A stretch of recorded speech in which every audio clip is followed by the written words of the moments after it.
मोदी को 0-2 को लड्डू वहां से रसगुल्ला जो कलकत्ता वाला हाथ में थमा देंगे कि आप 0 पे चले जाइएगा। एक भी सीट नहीं जीतेगा, एक भी सीट बंगाल में नहीं जीतेगा। आपको याद रखिएगा इस बात को, एक भी सीट बंगाल में नहीं जीतेगा, क्योंकि बंगाल में मजदूर नहीं है, मजदूर भी है। ये तमाम लोग नरेंद्र मोदी के विरोध में वोट डालेंगे और नरेंद्र मोदी को कलकत्ता वाला 2-2 को रसगुल्ला थमा देंगे, 0 पे आउट करके उसको भगा देंगे। सर्वे तो क्या आईटी सेल को इसका है, ये पैसा दे देता है और सर्वे करवा देता है। अरे सर्वे में ये जो भी दिखा देगा, लेकिन धरातल पर ये हारेगा, पूर्ण रूप से ये हारेगा। कोई नहीं इसका जीतेगा एक भी एमएलए। योगी तो खाली देखिए, योगी नाम ही अपना ही गलत रखा है, ये ढोंगी है।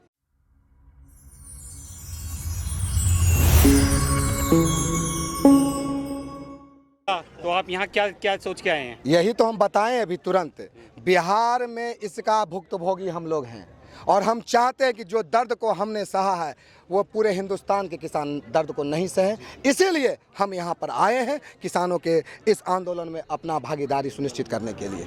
अब तो गर्मी आ गई है, लोग यहाँ से जा रहे हैं, कह रहे हैं। देखिए, किसान ना गर्मी से जाता है, ना सर्दी से जाता है, ना बरसात से जाता है। हर मौसम में किसान काम करता है, इसीलिए कोई यहाँ से जा नहीं रहा है। देखिए ना, भीड़ ही भीड़ है। 12 मार्च का किसानों ने जो कॉल दिया है कोलकाता में रैली करने का, इसको कैसे देखा जाए? इसको सिर्फ एक लाइन में हम आप कहेंगे कि ये सिर्फ जो काला कानून के विरोध में मोदी को जवाब दिया जाएगा।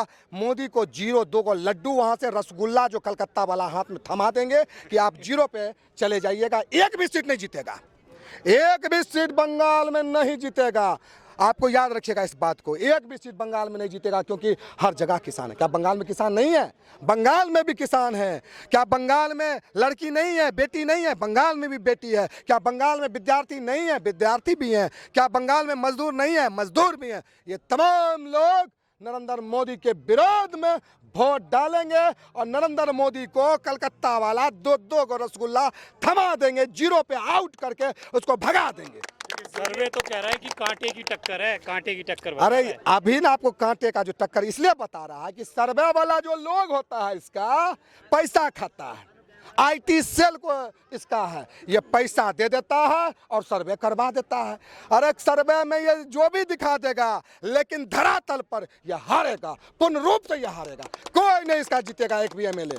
अच्छा, कैसे आप बंगाल की जनता को समझाएंगे कि सांप्रदायिक होकर वोट न करें? अरे बंगाल की जनता को हम समझाएंगे, बंगाल का जनता मैसेज देगा सबको। बंगाल का जो लोग है इंटेलेक्चुअल है, समझ रहा है हर चीज को, इसीलिए वहां पर बीजेपी को लाया नहीं कभी। बंगाल की जनता ने तो 2 से 18 पहुंचा दिया एमपी वहां पे। अरे आप सुनिए ना, तो जो अभी का दृश्य है उसको देख करके इसको माइनस में ला देगा, 0 पे ला देगा। बंगाल की जनता ला देगा, निश्चित तौर पे ये 0 पे आएगा। योगी आदित्यनाथ दावा ठोक रहे का मुआफुल बहुमत में आ रहे हैं। अरे योगी तो खाली देखिए, योगी नाम ही अपना ही गलत रखा है, ये ढोंगी है। एक योगी का काम होता है तपस्या करना, योग करना, ठीक ना। इसको आप देखते हैं तपस्या करते हुए, इसको देखिएगा तो सांप्रदायिकता, अगलावाद, लड़ाई, मतलब हमेशा नफरत की बात करता है। एक साधु और योगी का जो बात होता है वो मोहब्बत की बात होता है, अमन की बात होती है, शांति की बात होती है। ये तो हमेशा आग लगाने का बात करता है। ये कुछ भी हो सकता है, योगी नहीं हो सकता है। ये सिर्फ और सिर्फ भोगी है, ये सत्ता का भोग चाहता है। क्या ये योगी का काम है? योगी और जो है आपका योगी मोदी और क्या नाम इसका है, अमित शाह, ये 3 बंदर है और ये तीनों बंदर से लोग अब परेशान हो गया है। यह आम डेमोक्रेसी जो लगा हुआ था इसको तोड़ने लगा है। मतलब डेमोक्रेसी को चाहता है कि तोड़ करके डिक्टेटरशिप लावे, जिसके विरोध में हर नौजवान, हर छात्र खड़ा है साहब। लगातार ये स्लोगन लगाया जा रहा है कि 2 मई दीदी गई। अरे भाई, दीदी जाए चाहे कोई जाए, लेकिन मोदी 0 पे रहेगा। जो आएगा उसका स्वागत रहेगा। हमको मोदी नहीं चाहिए, बाकी कोई भी आएगा उसका हम स्वागत करेंगे। बांग्लादेशी चाहिए। क्या बात बोले भैया? बांग्लादेशी चाहिए। बांग्लादेशी क्या होता है नहीं समझे बात कर। लोकतंत्र का ये इलेक्शन बंगाल में हो रहा है। नहीं, जवाब देने दीजिए। भाजपा कह रही है कि बांग्लादेशी वाले लोग वहाँ पर घुसे हुए हैं। सरकार किसका था पूरे देश में? सरकार किसका था पूरे देश में? मोदी का था। अगर कैसे घुसा? सवाल बन रहा है, जो घुसाया है वो कौन लोग है? बीजेपी का लोग है। और हम चाहते हैं कि इस पर बीजेपी पे एक्शन होना चाहिए। अगर कोई भी एक बांग्लादेशी घुसा है, इसका मतलब है कि नरेंद्र मोदी घुसाया है और नरेंद्र मोदी पर इस पर एक्शन लेना चाहिए। मुख्यमंत्री तो दीदी थी। अरे भैया नेतन, पूरे सरकार का पुलिस किसका है? पूरे देश में, पूरे में मिलिट्री किसका है? सरकार का है, केंद्र सरकार का है। तो कैसे घुसा पूरे बॉर्डर पे? का पुलिस नरेंद्र मोदी का है। अरे भैया बॉर्डर पे किसका रहता है सैनिक? बांग्लादेश के बॉर्डर पे या भारत के हमारा जो बंगाल का? राज्य की भी तो पुलिस कुछ तो करती है। राज्य का पुलिस कब तब करेगा जब राज्य में घुसेगा, तब न करेगा। राज्य पे तो हमारा पुलिस है, केंद्र का पुलिस कैसे घुस जाएगा? यही तो वो लोग कह रहे हैं कि यहाँ पे रोहिंग्या बहुत ज्यादा हो। भैया रोहिंग्या हो चाहे ये आप जो बोल रहे हैं बांग्लादेशी हो, हम एक चीज कहते हैं कि चारों पर हमारे भारत का जहाँ जहाँ भी बॉर्डर है वहाँ पर केंद्र सरकार का पुलिस है। कैसे घुसा? होम मिनिस्टर जवाब दो, अमित शाह जवाब दो, कैसे घुस गया? आपको एक चीज हम बताते हैं आपको कि ये लोग कभी पुलवामा करवा देते हैं। कश्मीर में आप एक सुई लेके नहीं जा सकते हैं, कैसे वहाँ पे RDX पहुँच जाता है? समझने की बात है। ये राजनीतिक के तहत ये सारा चीज करता है। और ये जान लीजिए, ये हमेशा पॉलिटिक्स से फायदा लेता है, इमोशनल गेम खेलता है। और अब जनता जो है इस चीज को समझ चुकी है। अच्छा ये बताइए, और क्या देख रहे हैं पूरे गाजीपुर बॉर्डर या सिंगू बॉर्डर पे जो किसान बैठे हैं, वो कह रहे हैं कि अक्टूबर तक तो हम परमानेंट हैं। क्या अक्टूबर के बाद भी कुछ ऐसा लग रहा है कि ये जो बिल है वो बिल अगर आज खत्म कर देगा, हम शाम को रात को ट्रेन पकड़ के हम चल जाएंगे। बिहार जिसका जो घर है, बिहार हरियाणा सब चल जाएगा। खाली इस बिल को वापस ले लो। बात इतनी सी कि बिल वापस ले लो। तुमको हम थोड़े कह रहे हैं कि फर्टिलाइजर ला करके हमारे खेत में दे दो। तुमको तो नहीं कह रहे हैं, हमको नहीं कह रहे कि तुम ट्रैक्टर ला के दे दो, हम जोतेंगे। हम सक्षम हैं, जितना ही हमको है, बैल है, कुदाली, हम उससे अपना खेती कर लेंगे। हमारे ज़मीन को तुम लीज पे मत लो।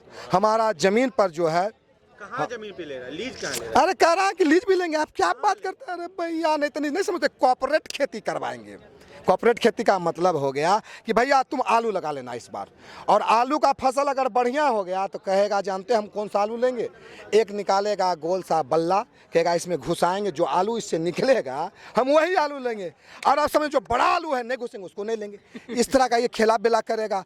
इसीलिए हम तमाम लोग जो हैं चाहते हैं कि इस तरह का चीज़ देश में नहीं ये हो। कौन कह रहा है? ये जो आप बता रहे हैं आलू निकले? अरे आप इसको पढ़िए ना भैया, इसको पढ़िए, सच्चाई है। कोऑपरेट वाला जो लोग है इसी तरह करता है।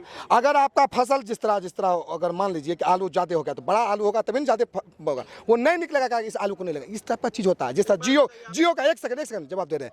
पहले जियो आया तो फ्री में लीजिए, अब 599, अब 28 दिन। इस तरह से ये जो लोग हैं जब चाहेगा जो नियम बनाएगा, जब चाहेगा नियम तोड़ेगा। इस बात को समझिए और जान लीजिए, ये जो मोदी है हमेशा अडानी अंबानी को फायदा करेगा। जब कानून बना ही नहीं था तो ये पहले कैसे गोडाउन बना लिया? इसका जवाब आप हमको दीजिए, कैसे बना लिया? सरकार की मिली भगत है मेरे भैया, पहले ही गोडाउन तैयार कर दिया है।